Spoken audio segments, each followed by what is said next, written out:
네, 오늘은 이제 경희대학교 사회계열에 빈출되는 논제에 대해서 한번 분석을 해보도록 할게요. 경희대학교 사회계열은 1번 문제에서 주로 분류 문제가 나와. 분류 문제. 어떤 식으로 나오냐면은 일단은 예를 한번 들어줄게. 쌤이 이 파일들은 올려줄 거야. 쌤이 지금 갖고 있는 사례 문제 이렇게 나와요. 제시문 가에서 바를 가나다라 마바 6개 제시문을 비슷한 주장을 담은 내용끼리 분류하고 쉼표. 각 제시문을 요약하시오.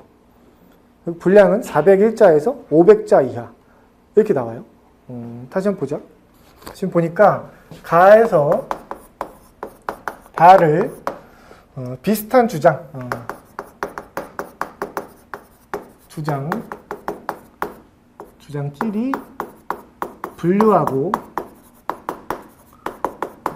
여기 쉼표 나왔죠? 그런 다음에 각 제시문을 요약하시오.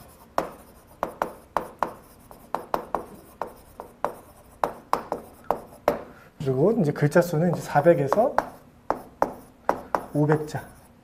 그러니까 굉장히 짧은 거야. 왜냐면은 제시문이 가나다라 마바니까 6개잖아.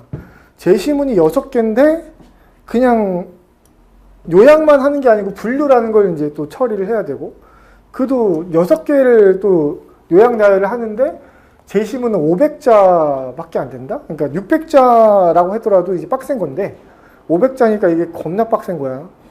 되게 좀 압축적으로 적어야겠다 이런 식의 의식이 있어야 돼. 이걸 어떤 식으로 처리하는 게 좋을까? 지금 이것도 쌤이 분석을 이제 좀 샘플을 해주는 이유가 뭐냐면은 이런 식으로 자주 나와요. 자주 나와. 그래서 아마 이제 요번에도 이제 이렇게 나올 가능성이 높은 거야. 이게 전형적인 분류 문제 중에 이제 일부인데, 이게 분류하고 나왔잖아, 분류.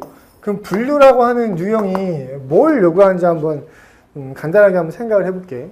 분류는 여기 나와 있듯이 제시문 여러 개 준 다음에 이거를 그 대립적인 양팀으로 한번 나눠봐라 이 뜻이야. 그럼 뭐 어떤 특정한 소재, 예를 들면 경쟁이야. 경쟁이란 소재가 나오면은 경쟁이 좋은 팀 가나다, 경쟁 싫어하는 팀 뭐 마바사 뭐 이런 식으로 뭐 나눠주는 거지. 지금 뭐 라마바겠지만.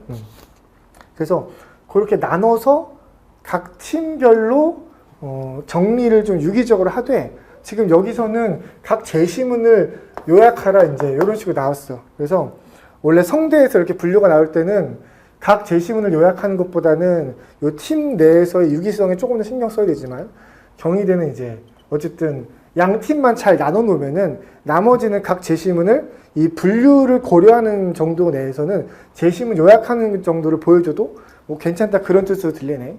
그럼 한번 생각을 해볼게. 일단은 분류를 할 때 우리가 뭘 해야 된다고요? 봐봐. 분류를 할 때도 일단은 화제라는 건 존재해. 어떤 공통 대상이 있는 거야. 그러니까 논하고자 하는 대상. 예를 들면 쌤이 이제 예를 든 게 경쟁이었죠. 경쟁을 좋아하는 팀이 있고요. Q1. 이거는 경쟁에 대해서 이제 긍정론이야. 좋아하고요. Q2. 요거는 이제 경쟁에 대해서 이제 싫어해. 부정론이야. 이렇게 나뉜다고 한번 가정을 해볼게요. 그래서 이제 비슷한 주장이니까 좋아하는 쪽 가나다, 이게 가나다를 한번 해볼게. 가나다, 라마바 이렇게 나뉘는 거야. 이런 식으로 요약 독해가 됐으면은 이걸 우리가 반영해서 글로 써줘야 되잖아. 그치? 특히나 여기 분류하고 쉼표까지 있죠. 이러면 우리가 어떻게 하는 게 좋다고? 우리 아까는 이제 인문체능 쪽에 나오는 이제 비교를 해줬는데, 지금은 여기서도 그때도 쉼표 얘기를 했어. 이제 여기서도 해주면은 쉼표가 있으면 웬만하면은 쉼표 전에 있는 걸 먼저 원고지 써주기 좋다 그랬어. 가급적. 뭔지 알겠죠? 왜냐면 채점 기준이 먼저 이거를 검토할 가능성이 높기 때문이야.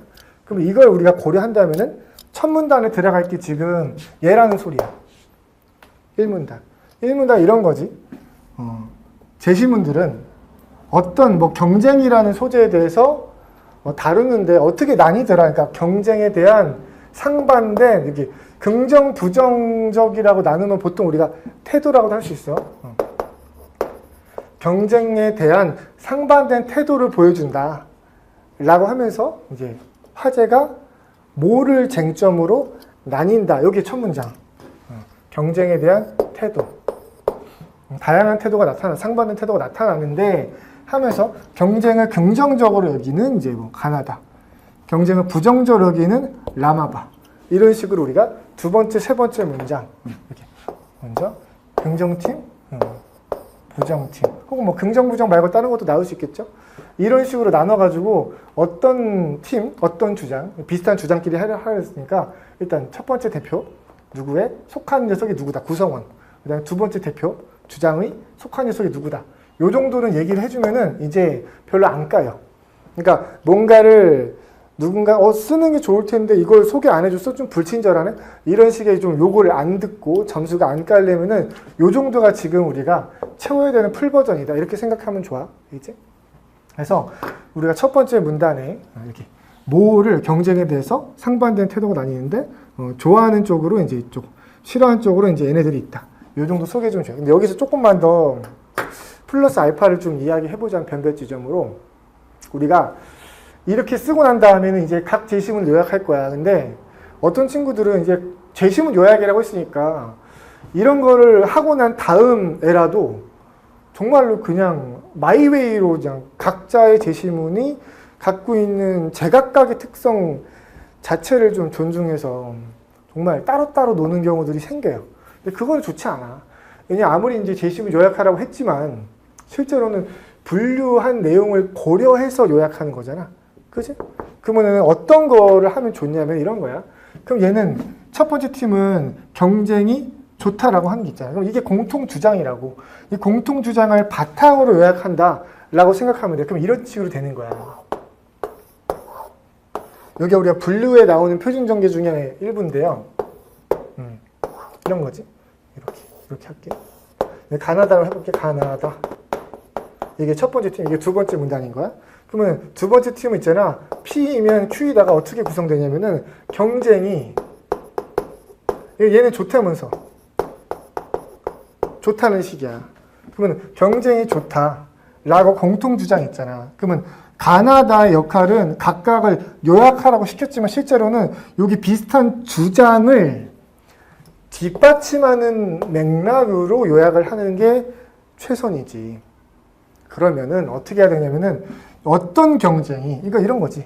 예를 들면은 이걸 P라고 하면은 작은 P, P 다시지 이제. 어떤 경쟁이 있는데 여기는 뭐 친구들끼리 물싸움을 하는데요, 베개 싸움을 하는데요, 뭐 혹은 성적을 두고 경쟁을 하는데 뭔가 제시문과 디테일이 있을 거야. 근데 그게 어떠한 긍정 역할을 하는지에 대해서 서술해 주면 되는 거야. 오케이? 그냥 요약이 아니고 가에 나오는 경쟁의 구체적인 요소. 물론 요거를 너무 구체화시키면은 길어질 거야. 개념화 시켜주는 거야, 그때. 가에선 이런 경쟁이 이런 식의 긍정적인 효과를 얘기하고, 예를 들면 효율성이 높아진다. 혹은 뭐 여기는 얘도 이제 두 번째 P가 있겠죠.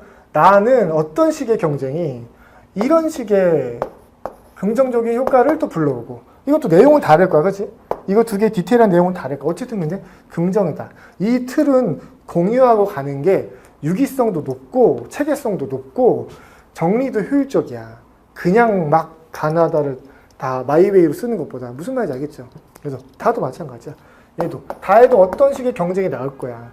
근데 얘도 이제 어떤 식의 긍정적인 효과가 있을 거야. 라고 하는 거를 요런 식의 맥락을, 요 요소들을 짚어주면서 요 유기성을 지켜줘 가면서 그런 다음에 정리를 하면 되는 거야. 그래서 너네가 계율을 짤 때 경희대 사회계열 1번 분류 나오면 보통 이런 식으로 많이 나오니까 이렇게 짧게 쓰라고 나오니까 그러면 이렇게 그냥 쓰세요. 그러니까 여기 봐봐. 이 문단의 첫 번째 문장이야. 여기 경쟁을 좋아하는 팀이 있다는 두 번째 문장. 가는 이런 경쟁이 이런 좋은 효과가 있고, 세 번째 문장. 나는 이런 경쟁이 이런 효과. 마찬가지 이렇게. 이런 식으로 일단 네 문장을 쓰자. 이걸 기본으로 삼았으면 좋겠어. 오케이? 그게 이제 이 논제에서 요구하는 그런 식의 맥락을 좀 본질적인 차원에서 잘 맞추는 그런 식의 기본 구조가 될 거야. 물론 이런 식의 틀은 있잖아. 쌤이 기본적으로 개념 강의할 때 알려주는 표준 전개라고 하는 틀을 응용해서 대학별 특성에 맞춰서 쌤이 이제 얘기를 해주는 거야. 그치? 그럼 세 번째 문장 어떻게 돼? 요번에는 경쟁을 여기 부정 싫어하는 쪽이잖아. 그 여기는 비슷한 주장끼리 분류하라고 했는데 보통은 얘네들이 상반된 경우가 많아. 여기가 긍정이면 부정이고 이쪽이 동쪽이면 서쪽이 이런 경우가 많아. 그러니까 근데 다만 얘는 공유하겠지. E, P 경쟁은 공유해. 근데 Q가 다른 거야. 그럼 얘도 이제 이렇게 되는 거지. 똑같아요. 이렇게 되고 여기는 경쟁이지. 왜? 화제는 공유하니까. 그런데 여기는 Q2잖아. Q2. 여기는 부정이겠지. 상반된 거. 라고 써주고. 그런 다음에 또 이제 라마바가 가는 거죠. 가서 여기 또 어떤 경쟁이 어떤 부정적인 거 여기 사회적으로 어떻게 나쁘고요. 개인적으로 기분이 나쁘고요. 또 이제 어떤 거. 라는 게 디테일하긴 다르겠죠. 요거 맥락 맞춰가지고 또 첫 번째, 두 번째, 세 번째, 네 번째 문장 정도를 말해주면은 괜찮겠죠.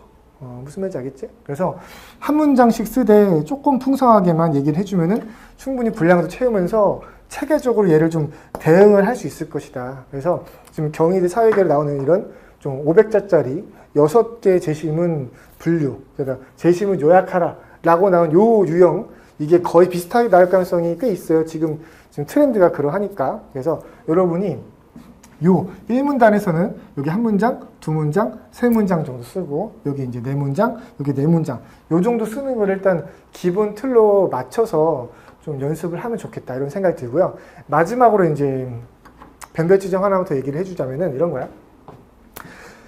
효율적인 전개는 일단은 중복은 없어야 돼. 중복이라고 하는 건 동일한 내용이 동일한 기능, 동일한 어떤 층위로 들어가는 건데 여기 보면은 두 번째 문단의 첫 번째 문장은 경쟁이 긍정적이다 하는데 여기 이제 경쟁이 긍정적인 팀으로 이제 가나다 이렇게 얘기하잖아. 이 문장이 겹치는 거야. 그러면 어디를 압축해주고 어디를 풀어주는 게 좋을까? 그러니까 안 쓸 수는 없어. 여기는 어쨌든 두 가지식으로 이제 어떤 학술적 글쓰기는 두 가지식 구성을 좋아하니까. 이거 두 가지식으로 이제 어쨌든 이 첫 문장 써주고 나머지 이제 전개하는 방식으로 하는 게 권장된단 말이지. 근데 여기도 써야 돼, 여기도 써야 돼. 그러면은 어디를 조금 더 압축적으로 써주는 게 좋을까? 위지. 왜? 이게 서론격이잖아. 서론격. 초반에 일단 개괄적으로 소개해주고 그 다음 본론으로 얘기를 풀어주는 거죠. 그럼 얘기가 서론격이니까 여기가 조금 더 압축적이고 감명하기 좋단 말이지. 그러면은 여기는 경쟁은 긍정적으로 사회 경제적으로 혹은 개인 및 사회에서 긍정적인 역할을 한다는 이렇게 풀어준다고 한다면은 여기는 이제 경쟁 긍정론으로서 이렇게 혹은 경쟁에 대해서 어떤 긍정적인 입장 이렇게 뭔가 명사와 혹은 경쟁 긍정론 혹은 경쟁주의처럼 최대한 개념화를 시켜서 여기 경쟁에 대한 태도가 달라지는데 경쟁 긍정론으로는 가나다가 있고요. 경쟁 부정론으로는 라마바가 있다. 이 정도로 우리가 최대한 여기 팀의 이름을 압축적인 개념으로 설정해서 얘기를 해준다면은 여기서 들어갈 때는 경쟁이 사회 및 개인한테 긍정적인 영향을 끼친다는 이렇게 풀어줘도 겹친다고 이제 내용적으로 살짝 겹치지만 기능이 이제 좀 다르기 때문에 중복이라고 보진 않겠죠. 그지? 여기 좀 줄여주면 여기도 분량을 좀 줄일 수 있잖아. 그 정도로 여러분이 이제 매칭을 시키면은 상당히 좀 효율적인 전개 구조가 나오지 않을까 이런 생각이 들어요. 그래서 이제 일단 우리 논제 분석을 쌤이 이제 계속 소개해주고 대학별 특성에 대해서 이제 얘기를 해주는 거니까 여러분이 이런 걸 좀 고려해서 문제를 좀 풀어보면 어떨까 이런 생각이 들어서 이야기를 해주는 겁니다. 그래서 일단 요거는 분류의 가장 전형적인 전개는 아니고요. 분류의 가장 전형적인 전개 원형으로서는 우리가 보통 성균관대 1번 문제를 들어요. 근데 그거는 얘보다는 조금 더 플러스 알파로 좀 상세하게 써야 되는 맥락은 좀 생겨. 또 성균관대는 좀 글자 수 제한도 없거든. 근데 얘는 좀 압축적으로 쓰는 특히나 제시문 요약이라고 나오는 그 맥락에 경희대 사회형 어떤 특수한 표준 전개다 라고 쌤이 정리해서 주는 거니까 그런 의미로서 이제 기억을 하고 외워두시고 설명할 수 있을 때까지 사실을 반복하면 좋고요. 이걸 기반으로 한번 글을 써보시면 좋아. 마지막으로 한번 글자 수에 대한 고려를 한번 해볼게.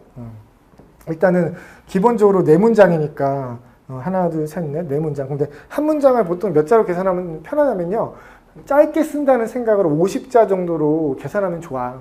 이건 글자 수, 문장에 대한 글자 수 계산은 쌤들마다 조금 다르신데 쌤이 50자라고 이제 권고하는 이유는 뭐냐면은 보통은 대학들이 너네가 문장을 길게 쓰는 걸 그렇게 좋아하지 않아요. 그러니까 가급적 조금 짧게 쓰는 거를 보통 원한단 말이야. 권고해요. 왜냐면은 짧게 쓰는 게 객관적으로 우월한 방식이 아니고 그래야 짧게 써야지 그나마 좀 오류가 적어. 보통은 이제 짧게 쓰는 거 권고한단 말이지. 그럼 짧게 쓰면 50자 정도를 우리가 표준으로 생각하면 돼. 그러면 이제 하나, 둘, 셋, 네 개니까 50 곱하기 4는 5, 4, 20, 200자죠. 그치? 200자. 그럼 얘도 200자 정도 되겠네, 대략. 그럼 200, 200, 400이죠. 그 다음에 얘는 하나, 둘, 셋이죠. 그러면 이제 150자네. 그럼 합치면 몇 자니? 몇 자니? 550 정도 되죠? 그래도 꽤 많지. 근데 우리가 그래서 여기 좀 줄이기로 했잖아. 압축적인 개념으로. 그럼 이거를 100자 정도 쓰면 되는 거야. 짧게. 짧게 100자, 200, 200 쓰면은 예쁘게 500 들어오죠? 무슨 말인지 알겠지? 얘는 글자 수까지 고려해가지고 이렇게 맞춘 거니까, 경희대 4년 요거를 바탕으로 한번 글을 한 연습을 해보시기 바래요. 이게 최소한 너네가 동일한 내용 독해 수준, 이거 동일한 어떤 기본기라는 걸 가정했을 때 이런 식의 감이 있느냐 없느냐, 이게 얼마나 적용되느냐, 얼마나 숙달이 되고 좀 노련한 감이 있느냐에 따라서 형식적인 점수는 많이 달라질 수 있어. 뭔지 알겠지? 실제로는 이런 식의 간발의 차이가 합격 당락을 결정하는 겁니다. 여기까지 하고요. 쌤은 또 다음 시간에 또 이제 여러분이 또 관심이 있는 대학들 중에서 조금 안정적인 유형을 내는 학교들, 이런 걸 좀 고르고, 아니면은 좀 계속 안정적인 유형을 안 내는 학교 중에서도 좀 필요하다고 생각하면은 좀 그 중에 샘플을 좀 골라가지고 논제 분석을 좀 해주는 시간을 좀 가지도록 할게요. 알겠죠? 오늘도 너무 고생 많았고요. 수고 많았어요.